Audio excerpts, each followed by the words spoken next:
Hello दोस्तों, नमस्कार। आप सभी का स्वागत है आपके अपने YouTube channel current affairs magic में। और आज हम बात करने वाले हैं 14 जून के करंट अफेयर्स की। अब हम बढ़ते हैं अपने क्वेश्चंस की ओर। और हमारा पहला क्वेश्चन है कि जगन्नाथ चेदेडू योजना किस राज्य ने शुरू की है। तो यह योजना ये आंध्र प्रदेश ने शुरू की है।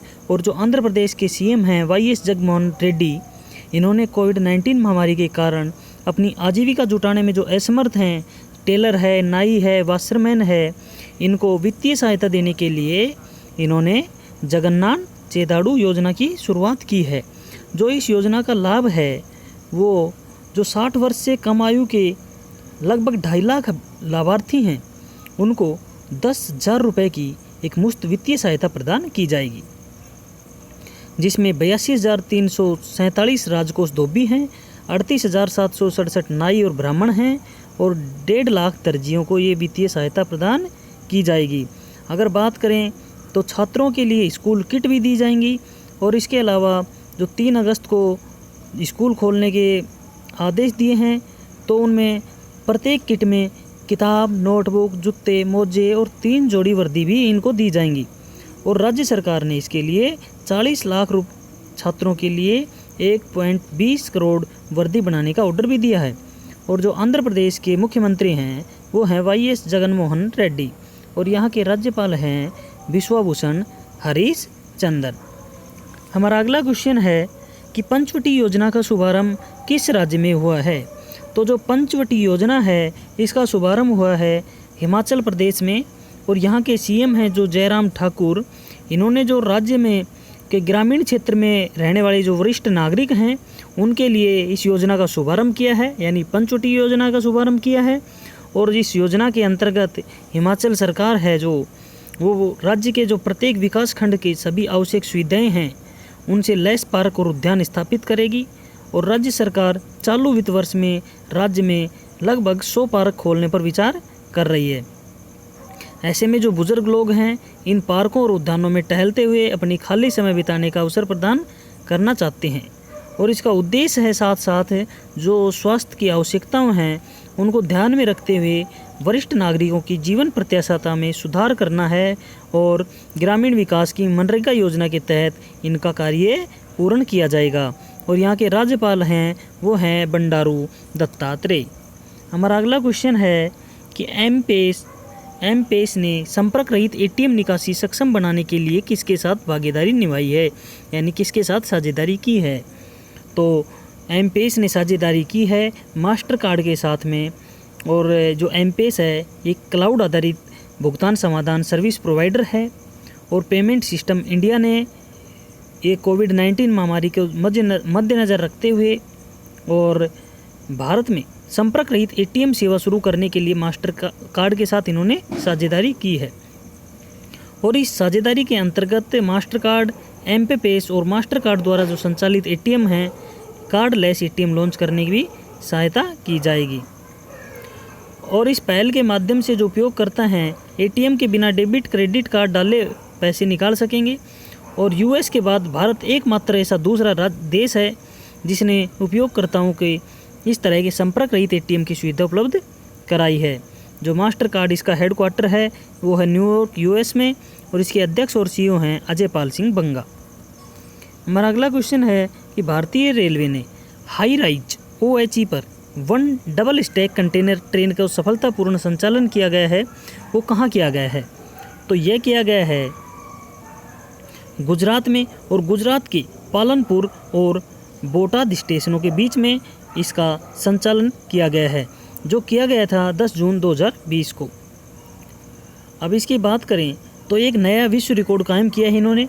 और इसे पश्चिमी रेलवे ने सफलतापूर्ण विद्युतीकरण क्षेत्र में डबल स्टैक कंटेनर चलाया है। इसके साथ में भारतीय रेलवे OHE क्षेत्र में उच्च पहुंच वाले पैनोग्राफ के साथ डबल स्टैक कंटेनर ट्रेन चलाने वाला यह पहला रनवे भी बन गया है, जो दुनिया भर में अपनी तरह की यह एक पहली पहल है। और इसकी जो तार की ऊंचाई है वो 7.57 मीटर है। और हमारे जो केंद्रीय रेल मंत्री हैं वो हैं पीयूष गोयल। हमारा अगला क्वेश्चन है कि OECD यानी Organisation for Economic Cooperation and Development, इसने वित्त वर्ष 2021 में भारतीय अर्थव्यवस्था को कितना अनुमानित किया है। तो इन्होंने इकोनॉमिक आउटलुक जारी किया है और उसके अंदर हमारी जो आर्थिक आउटलुक है उस वित्त वर्ष 2020-21 में जो भारतीय अर्थव्यवस्था है उसको 3.7% संकुचन का अनुमान इन्होंने लगाया है। और इसके साथ साथ यदि भारत में दूसरा कोविड-19 का प्रकोप आता है तो इसकी विकास दर गिरकर -7.3% होने की संभावना भी इन्होंने बताई है। और साथ में इसने बताया है कि कोविड-19 को परिदृश्य में भारत का जो विकास को सिंगल हिट है उसमें 7.9% तक उभरने का अनुमान लगाया है, जबकि वित्त वर्ष 21-22 में डबल हिट 8.1% प्रतिक्षेप की उम्मीद भी जताई है। हमारा अगला क्वेश्चन है कि बिन-19 मास्क को डिस्पोज करने के लिए किस राज्य में लॉन्च किया गया है। तो ये केरल राज्य ने लॉन्च किया है और केरल के कोच्चिन में एक स्टार्टअप VST मोबिलिटी सॉल्यूशन है। इसके द्वारा इस्तेमाल किए गए जो मास्क हैं उनको डिस्पोज करने के लिए बिन-19 और UV स्पॉट नामक डिवाइस इन्होंने लॉन्च की हैं। स्मार्ट बिन-19 के बारे में बात करें तो इंटरनेट ऑफ थिंग्स आधारित बिन-19 का इस्तेमाल किए गए जो फेस मास्क है उनको इकट्ठा करने और कीटाणु रहित बनाने के लिए विकसित किया गया है। और जो UV स्पॉट है ये एक UV लाइट आधारित बहुउद्देशीय डिसइंफेक्टर है जो आंतरिक सतहों और UV लैंप के साथ डिवाइस वायरस से निपटने में कारगर है और इसका पुनः भी उपयोग हो सकता है। VST मोबिलिटी सॉल्यूशन के जो CEO हैं वो एल्विन जॉर्ज हैं। हमारा अगला क्वेश्चन है कि संयुक्त साइंस कम्युनिकेशन फोरम का गठन किसके द्वारा किया गया। यह किया गया है DST यानी department of science and technology, विज्ञान और प्रौद्योगिकी विभाग के द्वारा। और विज्ञान संचार संस्थाओं और एजेंसियों के बीच में आपसी बातचीत, सहयोग और समन्वय की सुविधाजनक बनाने के लिए संयुक्त साइंस कम्युनिकेशन फोरम का गठन किया गया है। और साइंस कम्युनिकेशन फोरम को विज्ञान और प्रौद्योगिकी विभाग द्वारा गठित किया गया और इसके अंदर फोरम को विज्ञान और प्रौद्योगिकी विभाग ने राष्ट्रीय विज्ञान और प्रौद्योगिकी संचार परिषद का सचिवालय सहायता प्रदान करेगा। अगर हमारा अगला क्वेश्चन है कि उत्तराखंड का सबसे बड़ा जैव विविधता पार्क कहाँ खोला गया। तो उत्तराखंड वन विभाग ने सबसे बड़ा जो जैव विविधता पार्क है ये हल्द्वानी में खोला गया। ये हल्द्वानी उत्तराखंड में स्थित है और यह विश्व पर्यावरण दिवस का अवसर पर वनस्पति विशेष रूप से औषधीय पौधों के संरक्षण को प्रोत्साहित करने के लिए खोला गया है। इस पार्क के अंदर 18 एकड़ में फैला जो यानी कि ये पार्क बनेगा वो 18 एकड़ में बना होगा और इसमें लगभग 500 प्रजातियों के साथ में 40 विषयगत खंड हैं। और इस पार्क खोलने का उद्देश्य है कि मानव जीवन में प्रत्येक पौधे के महत्व को प्रदर्शित करना। और जैव विविधता पार्क में पौधों की प्रजातियों को आध्यात्मिक और धार्मिक, वैज्ञानिक, मानव स्वास्थ्य और सौंदर्य मूल्य वर्गों में विभाजित किया गया है। जो उत्तराखंड के CM हैं वो हैं त्रिवेंद्र सिंह रावत और राज्यपाल बेबी रानी मौर्य है। हमारा अगला क्वेश्चन है कि कोविड-19 के लिए साहो जोधा ऑनलाइन प्लाज्मा नेटवर्क किसने शुरू किया है। तो ये किया है बांग्लादेश सरकार ने और इस पहल की जो शुरुआत की है वो कोविड-19 के उपचार के लिए की है। और जो कोविड-19 से ठीक रोगी हो गए हैं उनका प्लाज्मा एक्सचेंज की सुविधा एक ऑनलाइन नेटवर्क के द्वारा इन्होंने करने की ठानी है। अब इसके अंदर को प्लाज्मा के स्टोर और वितरण की सुविधा के लिए स्वास्थ्य सेवा महानिदेशालय है और A2I इनोवेशन लैब है और इसके साथ में जनरेशन के सहयोग से बांग्लादेश सरकार ने ICT डिवीज़न द्वारा यह पहल शुरू की है। जो बांग्लादेश के प्रधानमंत्री हैं शेख हसीना और यहाँ की राजधानी है ढाका, मुद्रा है टका। हमारा अगला क्वेश्चन है कि ओलेक्सांद्र गवोजिडिक ने संन्यास का ऐलान किया है, ये किस खेल से संबंधित थे। तो ये मुक्केबाजी करते हैं और ये यूक्रेन के पूर्व world light heavyweight boxing champion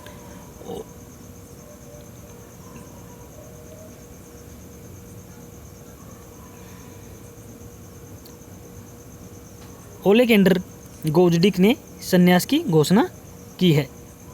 उनके रिटायरमेंट की घोषणा के बाद में उनके प्रबंधक एगिस क्लिमिस ने की और यूक्रेनियन मुक्केबाज ने दिसंबर 2018 में एडोनिस स्टेविनिस को हराकर WBC का खिताब भी जीता था और उन्होंने पिछले 5 वर्षों में बेल्ट पर कब्जा जमाया हुआ है, यानी लगातार 5 वर्षों से ये जीतते आ रहे हैं। तो धन्यवाद दोस्तों। निशोरी अभी निधन की बात करते हैं तो हमारे मैनचेस्टर यूनाइटेड के जो यूरोपीय कप विजेता डिफेंडर टोनी ड्यून थे, उनका निधन हो गया है और उन्होंने 1960 में आयरिश क्लब सेलबोर्न को छोड़कर मैनचेस्टर यूनाइटेड क्लब ज्वाइन कर लिया था और उन्होंने मैनचेस्टर यूनाइटेड क्लब के लिए 535 मैच खेले और 1968 में क्लब की यूरोपीय कप जीत में अहम भूमिका भी निभाई थी। टोनी ड्यूने ने क्लब के साथ अपने 13 साल के कैरियर के दौरान 2 लीग खिताब और 1 FA कप भी जीता था। तो धन्यवाद दोस्तों, आज के लिए इतना ही। मिलते हैं नए वीडियो में नई अपडेट के साथ और करंट अफेयर्स मैजिक चैनल को सब्सक्राइब करना ना भूलें। धन्यवाद।